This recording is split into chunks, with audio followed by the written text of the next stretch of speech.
bwysig, y bil pwysig yma sydd yn blaenau ni heddiw. Dwi wedi gweld a llygaid fy hunan y cynnydd aruthrol yn y nifer o digartref yn ein prifddinas ni a'r nifer o digartref sy'n defnyddio y gefnogaeth sy'n cael ei gynnig i'r digartref yng nghanol ein prifddinas ni dros y blynyddoedd diwethaf. Dwi wedi dysgu llawer o'r bobl hynny, a dwi'n gwerthfawrogi yn fawr ei cwmni, ond y gwir yw, dyn ni ddim eisiau gweld pobl yn gorfod defnyddio gwasanaethau felly.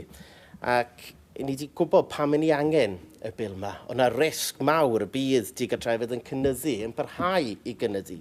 24% erbyn 2041, petai'r llywodraeth hon a'r Senedd hon ddim yn gweithredu. Felly dwi'n mor o falch bod ni wedi gweithredu. Wrth gwrs, byddwn ni wedi licio gweld o leia un falle, hyd yn oed un o fy ngwelliannau yn pasio. Nath yna ddim digwydd, ond dwi'n gobeithio o'r ffaith bod ni wedi cael y drafodaeth. Y bydd hyn nawr yn flaenoriaeth i'r Senedd nesaf. Byddwn ni wedi hoffi gweld angen blaenoriaethol a digartrefedd bwriadol yn dod i ben cyn yr wythfed Senedd, ond dyw hwnna ddim yn ei ddigwydd. Mae'n drenu byddwn wedi digwydd yn y Senedd nesaf, seithfed Senedd.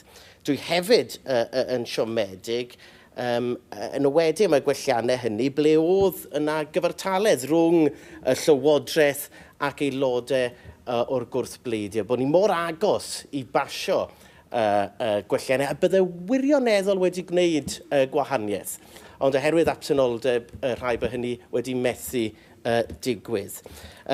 Gobeithio o'r ffaith bod ni wedi codi'r materion yma, y bydd modd gweld rheoliadau o fewn y seithfed Senedd, y bydd yn delio gyda rhai o'r pwyntiau y gwelliannau nes i godi.